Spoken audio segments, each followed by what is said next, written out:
moto nzambe akitisa moto ezikisa misala ya satana na mboka. Shalom shalom ba mama. Tozana ba mama na biso awa eza temps ya intercession tobaki chaque vendredi kati na ekolo na biso.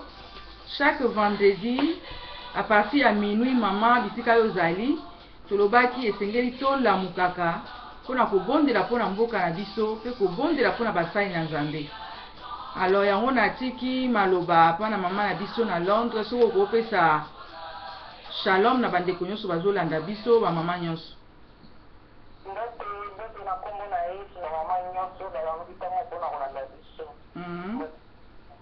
Mama na pesi pe maloba soko pesa mama shalom. Na pesi shalom na ba mama nyonso place bavandi oyo bazoyoka shalom na kombo na Yesu. Amen. Shalom shalom. Avato banda toza na communiqué moko ezali ba pesi biso awa balobi opposition à comprendre que Kamere aza traître balongoli ye na opposition po azalaki koyebisa Kabila makambo tout.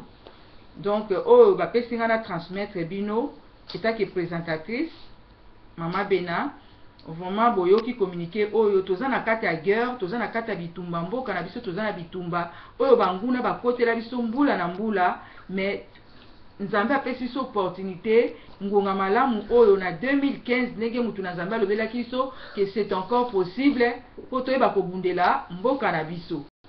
Alors tokobundela mboka na biso na ndenge tokobundela mboka na biso na ndenge nyonso. Na lobakango de temps en temps na émission nanga on l'appellera femme que ba mama esengeli mutu na mutu alakisa makasi na yo oza makasi na nini sala eloko oyo ko sala pona ko contribuer na mboka na yo na mabolongo biso toza na minduki te masasi te mais tozo sala oyo to moi toza ke tokoki nango pona ko sala pona mboka na biso yo pe na diaspora na Congo partout quelque chose au monde koza na o makasi sala contribuer pona mboka na yo enzamba koleka na ko ba kopambula yo. Alors na pamboli présence ba mama nanga ba mama awa tokosala intercession mingi pona kobondela pona ekolo pona mboka na biso mabele ezali héritage oyo nzamba za kopesa bi on nzamba pesi biso. Alors na kati na héritage banguna bazoye koya pona ko ba kobotola mais biso tokoyebisa Nzambe eke na intercession oyo Nzambe ayeba kokita ayeba komimonisa mawa na ye bolingo na ye ekita na mboka Congo parce que tosengaki te ke toza ba congolais to ba congolaise ye apesi biso yango a forcer biso a imposer biso. Alors toza na eloko kosala te ye mutasa likolo na se tosenga ye mawa na ye pe bolingo na ye na kata mboka Congo e yambo tosenga mawa toke kopesa ye no merci parce que ebele bakufi opportunité apesi biso topesa Nzambe wana merci. Alléluia. Prions l'Éternel. Éternel Père de gloire, Nzambe, to pamboli o lisusu, to pesi o lisusu merci na opportunité oyo pesi biso ba mama na ngonga oyo poto yeba ko intercéder ko bondela pona mboka na biso pona ekolo na biso. To yebi na ngongo oyo biso tozo bondela Nzambe ebele bakufi, ebele bazongisi milimo yango pai na yo, ebele na ba hôpital Nzambe, mais yo pesi biso ngolu wana. Yango kolo to pesi yo merci. To pesi yo merci. To pesi yo merci. Zwana olo kumu. Sans solama na Nzambe. Parce que oza Nzambe. Yo mtosala likolo na se. Yo mtosala oyo tozomona na oyo tozomona te. Pambola mana yo. Oza Nzambe. Hallelujah. Toke koyebisa Nzambe wana mawana ekita kati na bandeko na biso ba Congolais. Po bazoboma biso lokola basoso lokola banyama. Mais Nzambo a imposé biso tozala ba Congolais to ba Congolais, Nzambo wana abunda pona biso mawana bolingo na ekita likolo na biso. Tous les quatre coins ya bandeko na biso sika bazali, Nzambe mawana ekita to bondeli. To yebisi Nzambe. Éternel Dieu, to yeko senga mawana yo. Na mboka Congo, na bandeko na biso ba Congolais. Bisika nyonso bazwami. Banguna bakoteli biso. Kobanda banda kala Nzambe makile tangi bakomi biso na lolenge nyonso baviole biso na lolenge nyonso mais yango kolo na ba oyo batikali toza kosenga mawa na yo ekita likolo na moko na moko mawa na yo na bafami moko na moko nzambe ntango mawa na yo ekitaka tomonaka bikamwa yango toza kosenga mawa na yo na mboka Congo tous les 4 coins ya Congo tosengi mawa na yo eyeba komanifeste na peuple congolais toleli mingi nzambe tosufri nkolo complet salami na international partout contre biso mais tomoni esika nini tokoki kokimela te yango tozokimela kaka mpa na yo afeke mawa na yo nzambe eakompagne biso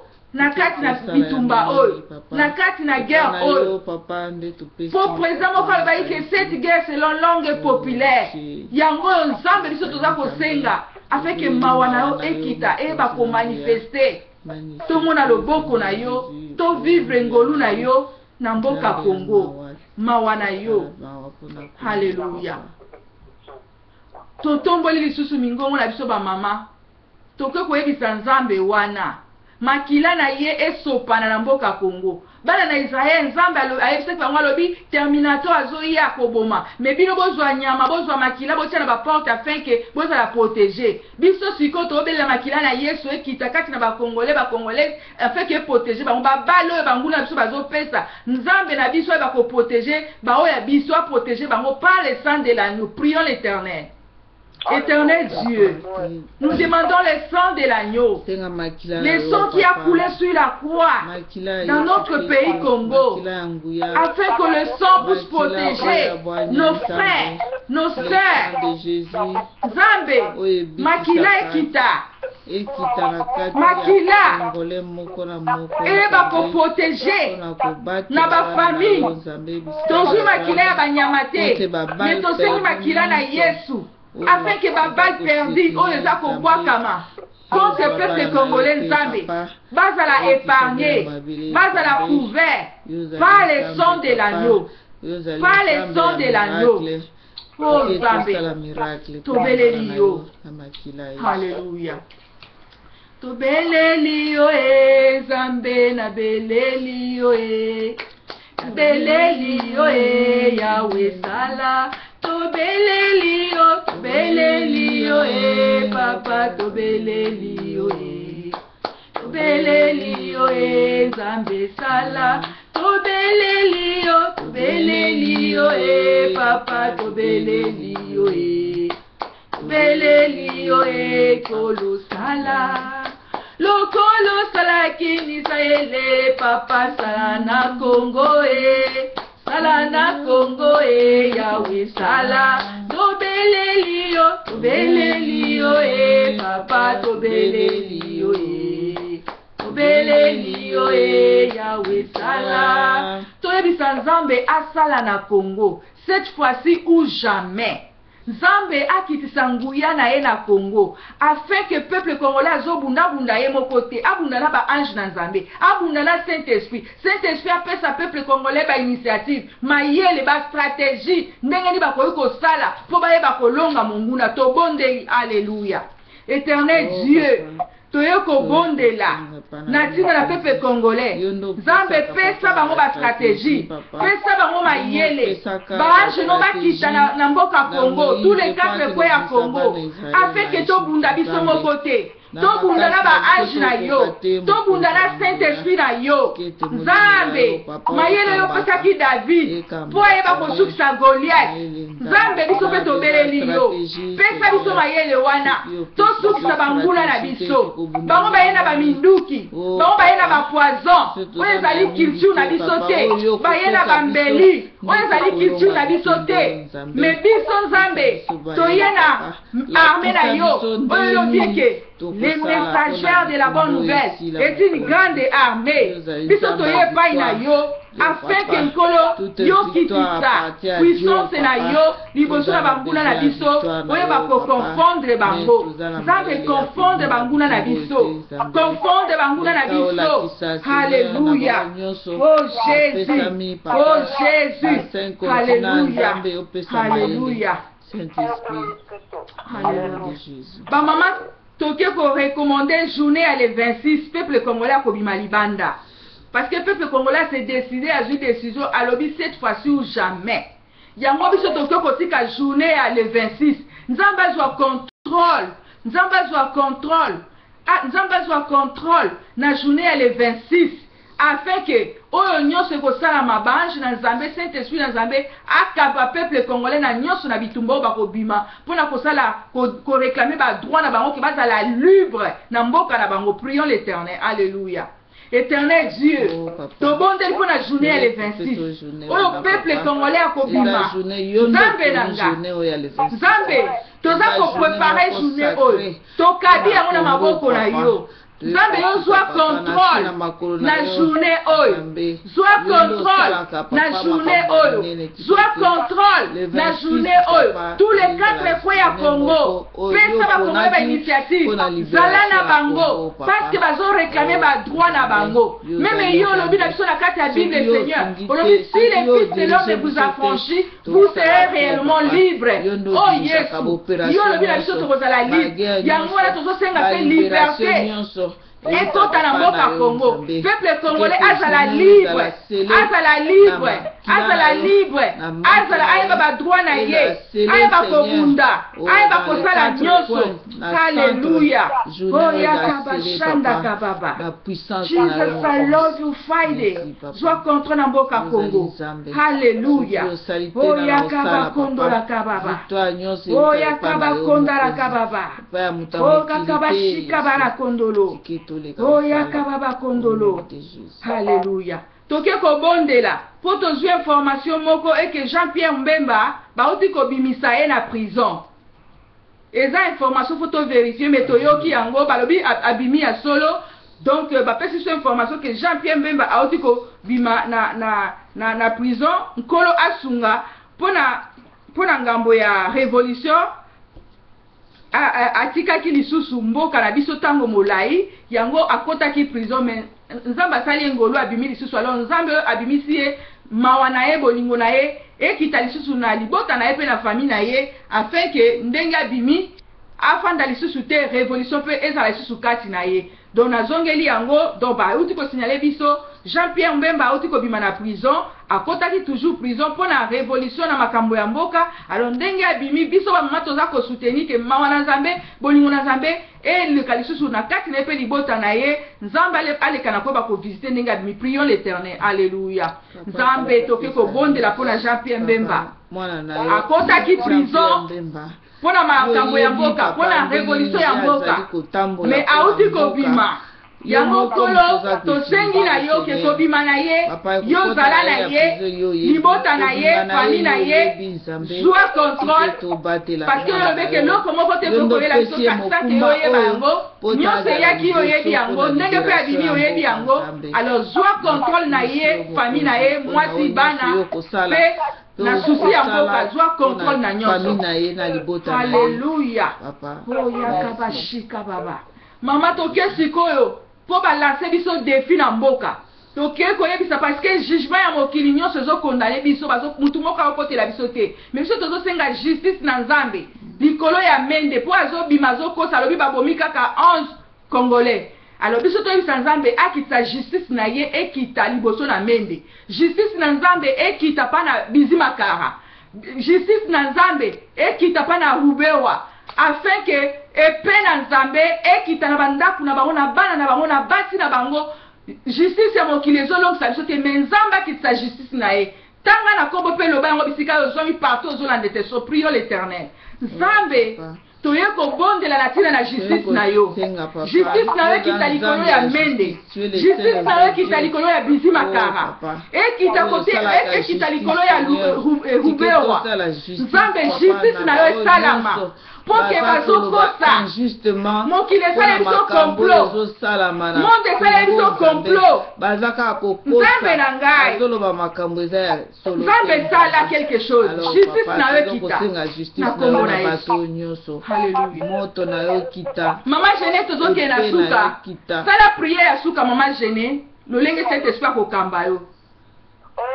merci le bon berger, merci Nzambe na bemo papa oza Nzambe kotika na beko za Nzambe moko taza lokola ye moko ta kotika koza lokola ye papa tango ese ebele ni mpona mboka na biso na yo Nzambe biso na mama tosele ni mpona kobele na yo koye na ye kete yoki babondeli na biso bisika moko na moko tozwami papa oyoki kolela na biso papa telema tika journée leve esi Seigneur ezala journée oyo moto ya kobima oyo aye kodétruire oyo aye kobebisa mboka na biso ete na mama bana tozala na kimia tene na kimia na kati na mboka na biso papa topesi yo merci oyoza Nzambe kotika abe kozala Nzambe kotambola biso kopesa biso makasi mayele e surtout bamoko ezala kati na biso bamama oyo toyokani oyo tosangani po tokokende liboso Nzambe po ezokaka mindenga bamama bisika basangani yango Nzambe na pesi yo merci na mama oyo papa tambola Kongo Nzambe tambola na butu ya longa mama tozali na pasi na mawa bazala kimia na Kongo na yesu bakila na Nzambe ezinga bango yawe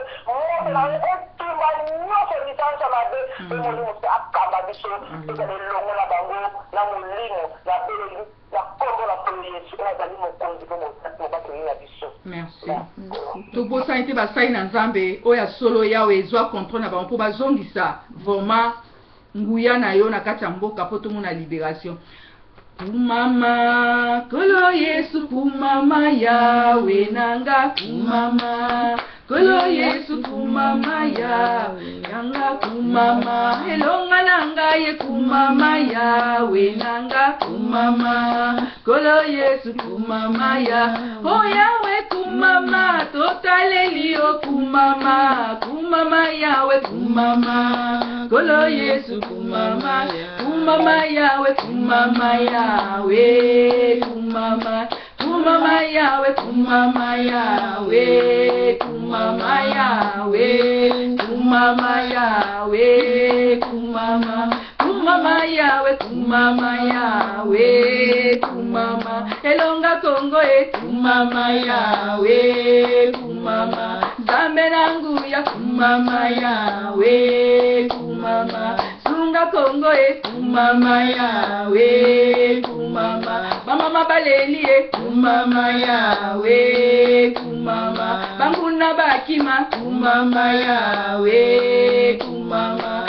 salani nene kumama yawe kumama Nzambe nangu ya kumama yawe kumama kita yo sala kumama yawe kumama tobeleli yo e kumama yawe wana bama bazoyemba toza na communiqué mususu marche ya Paris eza le 24 oyo moko te azanga na maboko ya Nzambe totiki yango pe na maboko na Nzambe tobosani te kotika marche kosalama na Paris bandeko ya Paris balobi le 24 oyo bango pe baza na marche donc partout ozwami bandeko ya Paris donc intercession oyo Nzambe sunga pe bino botambo elongo na Nzambe sainte soit pesa bino ba initiative apesa bino sagesse ndeni tokoki kosala ba stratégie ba idée ya malamu mpona libération ya mboka na biso kumama yawe oyo nde Nzambe kamwa ye kumama Yesu